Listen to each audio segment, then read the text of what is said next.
Hi, everybody. Welcome to Reserve Seating. It's a sweet week, but you can also say it's a bittersweet week Hmm. because it's the final week of Mike Month, and that's a staple of Reserve Seating. But it's March, and Mike knows that he's our February guy and that we have to move on. Listen, I understand. don't I accept it. don't cry because it's over. Um, Die for your master because it happened. Don't cry for me, Mike Pomaro. The truth is, you'll never leave us. All right, Because what if I was a samurai? that would be You're not. cool. Yeah. That's a good segue to the movie that we're talking about. We are Thanks. talking about Jim Jarmusch's Ghost Dog: The Way of the Samurai, Yeah. starring Forrest Whitaker. So this was really exciting because I jump at the bit for any opportunity to watch Ghost Dog. The last time I watched it was for a 9 for 99 episode, and knowing that that was a 20-year anniversary, it had been 5 full years since I'd seen Ghost Dog, and that's too long in That is between too long. Ghost Dog visits. Totally. But but it's not my pick, it's Mike's pick. So Mike, tell us why you decided to go with Ghost Dog, and do you remember the first time you saw Ghost Dog? Um, Let me start with your last question first because it's always the most disappointing answer. I mean, yeah, I remember. I remember renting it with Adam Thoss, like all these stories go, Yeah. Yeah. um, and loved it. I chose Ghost Dog for a couple of reasons. One, I wanted one of the movies this month to be by one of my favorite filmmakers, and as anybody who listens to the podcast knows, I have the most unoriginal list of favorite filmmakers. So it's all Scorsese and Spielberg and Tarantino, and those filmmakers get talked about plenty. And not that Jarmusch doesn't, but he's less so, I would say, on our Ghost website at least. So he's one. So that's one of the reasons why I wanted to get a Jarmusch movie in there. Dog was one of those movies. It was a early 2000s film nerd movie. We talked Yeah. before about the period in your late teens, early 20s where you shift from mainstream movies into like the Criterion Collection. You kind of start to become cool movie guy, right? Hmm. And I remember a friend of mine getting really into Ghost Dog, and obviously the title is kind of like, I didn't know who Jim Jarmusch was at the time, and you're kind of like, Ghost Dog, what's this? And you watch it, it's just like the most, like, you're just like blown away by it. You're like, this movie's rules. Like, it's so cool and simple and just like thoughtful, and I adore it. It's also been a couple years since I've watched it, and man, like, it hasn't missed a step for me. I adore this movie. I first came upon Ghost Dog as it was a trailer before the Blair Witch Project on either the VHS or the DVD. I can't remember because it was another Artisan title. It's an artist. And I remember at the time, like Artisan had this immediate cachet for me because of Blair Witch Project. And I was just like, oh, they're like the cool indie studio. Had that logo was like, It was cool. Yeah. I mean, I miss Artisan. But they uh, seemed like you would go down like an alley and you would get it in a paper bag, and totally. then you would bring it home, and it would be like the best movie you've ever seen in your life. The trailer for Ghost Dog was mostly just RZA music set to Forrest Whitaker doing all the sword play like Mhm. on the roof, and I was just like, "What is this? This is amazing." I was never more excited for a movie than when I saw that the title was Ghost Dog: The Way of the Samurai. It just appealed to like 17-year-old me in such a way. And then I eventually saw it on campus my freshman year. I think I might have talked about this on the show before. There was a film series called the Ryder Film Series, Ryder, at Indiana University. And it was amazing because they would show movies on film, but they didn't have like a reel to reel projector. They just had one projector. So like if the reel ended, you got a 10-minute intermission Take it while out, they real. I switched it over. So it was cool because we would go see these movies in a classroom of about 30 people. You would sit at like a school desk and you would watch these movies. And in between, and it was a mixture of students and it was a mixture of like just residents of the Bloomington, Indiana area. And you would have conversations in between each reel. That's cool. And it was such a unique, I wouldn't want to do that now, but like it was such a unique thing to this experience. And everybody got collectively more into Ghost Dog with each reel. And it was such a cool way to see that movie because by the final reel, we were all like, this is the greatest movie we've ever seen at the Rider film series. So I always have like a really fond memory of this movie. Are you guys fans of Forest Whitaker in general? And like, what do you think his casting sort of brings to the table? I feel like he brings a sadness, Yeah, if that makes oh, for sense, sure. to this role that is just I think he's so suited for. I think, well, let me ask you this then, because this transitions to something I was going to say. Ebert's review of this, I reread, and it's very strange. He talks about how um, the character comes across to him as insane, that he's deeply upset, insane, mentally imbalanced, and all that. And that's the lens through which Ebert saw it. And if I'm remembering the review correctly, and if I read it wrong, then please correct me in the comments. Don't correct me in the comments. His frustration with the movie was sort of like, why can't anyone see how insane this person is and he's behaving in this strange way? And I don't read that at all in Whitaker's performance. No, I don't either. I don't read him as insane, unless you say that his choice is insane. But like, I feel like there's a lot of discipline and purpose to what he's doing. Like, it makes sense to him. He has like a Tao that he's following, and Right. he elects to do it.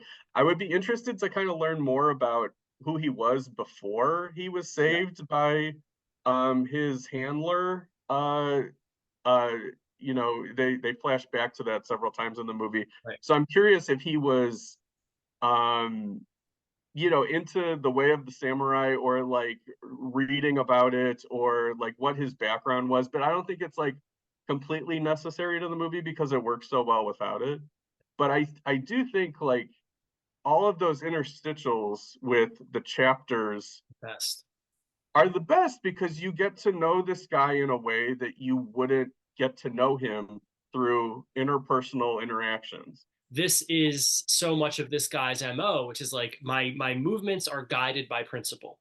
My code is a code, and it comes from literally a book of codes, and I'm going to follow them, and that's how I behave. And everybody can look at me as, a little strange or lonely or whatever it is, but that's how I make meaning of the world around me. Yeah, I'm gonna get a little Jewish here for a second, but Cool. it's like he read the Torah and he's doing his interpretation of the Torah after every little kind of chapter heading. Getting back to Whitaker, like the funny thing for me with him, is that I don't always love him in every role, but when he's right for a role, there's like nobody better than Forrest Yeah. Whitaker. And I think like the casting here is so smart, but that's like second just to how well directed this movie is, because this so easily could have been camp, Mhm. and it's not, or it could have been Black Dynamite and it's Right. not. No. But it's still funny, and it's not somber or self-serious, but it finds that perfect balance that Jarmusch has a way of doing. Yeah, it's just like the way he's able to blend um, genres and tones, and I always admire that because I just think it's so Mhm. hard. 1 minute this movie's so silly in Yeah. a great way and very funny. Um, so then yeah, being something very different, just the other end of the spectrum. I love it. And I love the soundtrack in this movie. I love that Yeah, persistent, just that beat that plays throughout. yeah. Um, I just think the world of this movie. This movie, like I know it's one of those movies that like you're just home when you're watching it. Well, and then also like Jarmusch again, like this movie, while dabbling in genres and things he has not dabbled in before, very much feels like a Jim Jarmusch movie. Yes. But while he has movies that on paper seem very different, and even when you're watching them in a lot of ways seem very different, there's always that Jarmusch thread that yeah, that I love, and I love that about What are some? So I haven't really seen enough Jim Jarmusch movies. Like I picked him up on Ghost Dog, and then I him. continued with like Broken Flowers and some of his stuff in the 2000s. But I have a gap in my movie going with his 80s and 90s stuff. What movies would you recommend out of those two decades for me? Mystery Train, Okay. I think is terrific. You know what movie I really like, I really love, and I don't know if you guys have seen it. Patterson. That's one of his Yeah. newer. Oh Oh yeah. yeah, Patterson's wonderful. Yep. Oh man, I really I love it. I watched it, saw it for the first time when it came out, and I thought, yeah, wonderful is a perfect word. I was like, oh, this is like a wonderful movie. It's such a like great Sunday afternoon Totally. movie. And I watched it again a couple weeks ago, and I was like, oh, I love Patterson. And you know what? That's such an interesting. I know we're gonna get back to the what Adam's question, but like a guy who walks around and he like drives a bus and he also has like little thing where little notebook Mhm. where he keeps poetry. That's like Jim Jarmusch. That's like Jim Jarmusch. Yeah, That's the Jim Jarmusch energy, which is like right. normal guy, normal things, but like also little poetry here and there. I have a secret shame.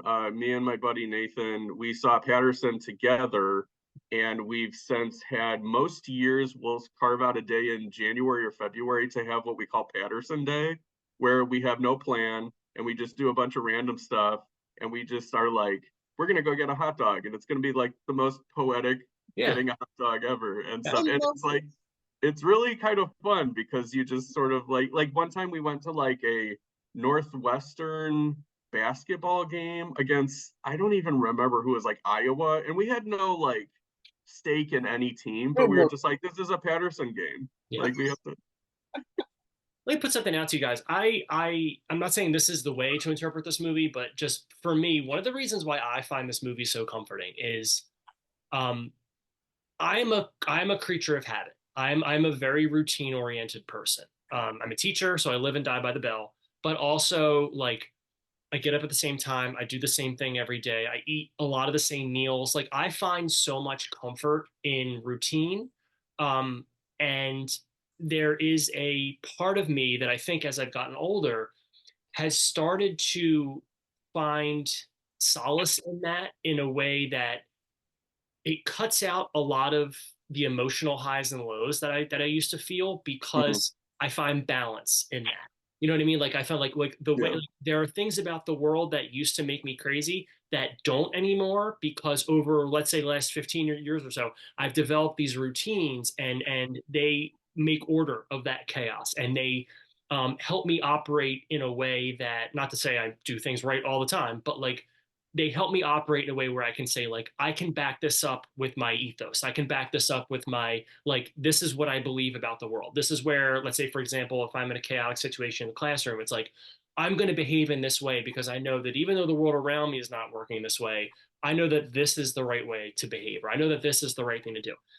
Everything out here is chaotic and strange. I don't care if you think it's weird that I think I'm a retainer to a samurai master. That's how I want to live. That's what helps me cope with the horrors. Like, no, I don't want to say like I'm being sort of attacked, but like I am sometimes made to feel like it's weird that you can do this over and over again, or it's weird that you act this way because like don't you want everyone to do something different? It's like, no, you don't understand. This is my security blanket. Yeah, oh, Like yeah. Yeah. out there in the world, it's messy, and this is how I protect myself. Yeah, I'm pretty resistant to change in most things. So Yeah, like another way of saying that is I get a lot of comfort in making routines, and like right. if I don't go to this diner every other Saturday or something like that, I feel like I'm missing something. Like Yeah, it doesn't feel right. It feels like out of balance a little bit. One thing I was thinking while you were saying what you were saying, Rob, was I love that he's such kind of a searcher. Like he's always reading, and it's like he's trying to paste together a philosophy. And like there's some things that like he takes and some things that he doesn't, because it's not just the way of the samurai stuff. He's picking up things from fiction, from like other novels and things like that. And one I guess a question I have for you guys is, was there anything in kind of his Taoism, I don't know if I'm phrasing that right, but like his worldview that like you're just like, oh, that's like really interesting or kind of struck home with for you? There's one for me, which is he said to like handle little matters with like a lot of care, but to that's what I was treat big thinking about. matters with like a touch. And I'm just like, that's so smart. And Yep. it's something that I don't do A enough. good one. And I So think so much of that is embodied in like we haven't really brought up a lot of the plot or anything like that or the character, but like the ice cream man, right? The ice yeah. cream man, speaks French. Ghost Dog doesn't speak French, but they're best friends, right? And just that's such in a nutshell. That's such a Jarmushi thing, but also that's such a beautiful sort of testament to his attitude about the world, where it's like, I would befriend this guy and this guy would befriend me, because we're both sort of looking for connection, and we're willing to take the unconventional connection that maybe other people might reject. My dream double feature is the Page Master and Ghost Dog, because they're both so pro book. I do want to talk real quick. One of my favorite little things that just goes by very fast is, I love that, and I'll play the video here. I love the way he puts his gun away like it's a samurai I sword. love it. Oh yeah. And the movie doesn't draw a lot of attention to it, No. and it's corny, and you're kind of like, and you're like, oh, buddy, like, don't let anybody see you do that. But at the same time, you're like, doesn't matter. That's his Yeah, thing. That's what exactly. he does. And Yeah. we Exactly. respect him for it. You know what I mean? Yeah. That by the end of the movie, because like I forgot he had done that. It's been a few years since I've seen it. I had the same reaction, like, "Oh, buddy, that's a little corny." By the end of the movie, I'm like, "That's the coolest." That's the fucking coolest I've thing in the seen." world, because Yeah, he believes it. He buys it. exactly. It's Right. important to him. Scabbards are cool too. Like I'm there's a dog barking in the hallway. Yeah, no, I just watched Kill Bill recently. I rewatched it, and yeah, I was just the whole time I'm just like, you know what's cooler than swords? Scabbards. Scabbards are cooler than swords. Maybe that's just me being like non-violent. I don't know. Just pro scabbard. That's all. You're just really into scabbards. Everybody's got a thing, Adam. Everybody's got a thing. Nobody's gonna judge you. Yeah, Patterson Day. I'm just gonna go buy Buy some loose scabbards. scabbards. Yeah. Yeah, I don't want the sword. Do you have any just like loose scabbards lying around? Scabbards. I don't.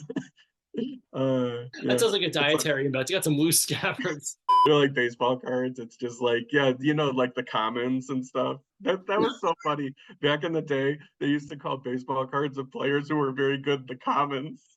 So I wanted to wrap up by asking both of you, how would you rank the 4 movies from your favorite to your 4th favorite?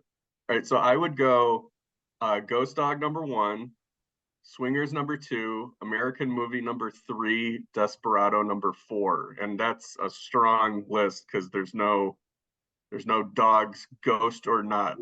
It's American Movie for me, number 1, followed closely by Ghost Dog, followed by Swingers, followed by Desperado. Okay. That's going to be my order too. Yeah. Yeah.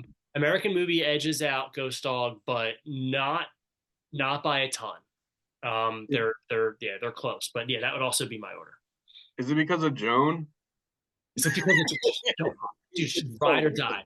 So we will be back next week. We are being joined by 2 very special guests, our friends Sonia and Margot from the Dorking Out podcast and What a Creep podcast.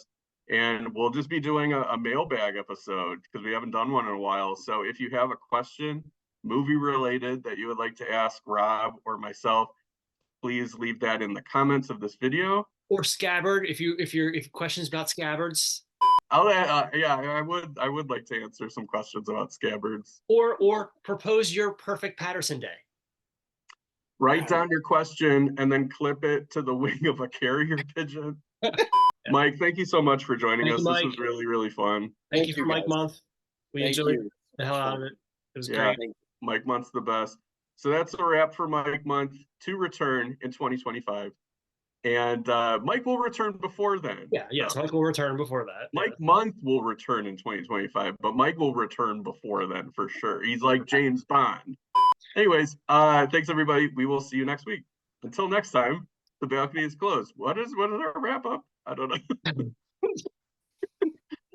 Until next time, scabbards. What are they?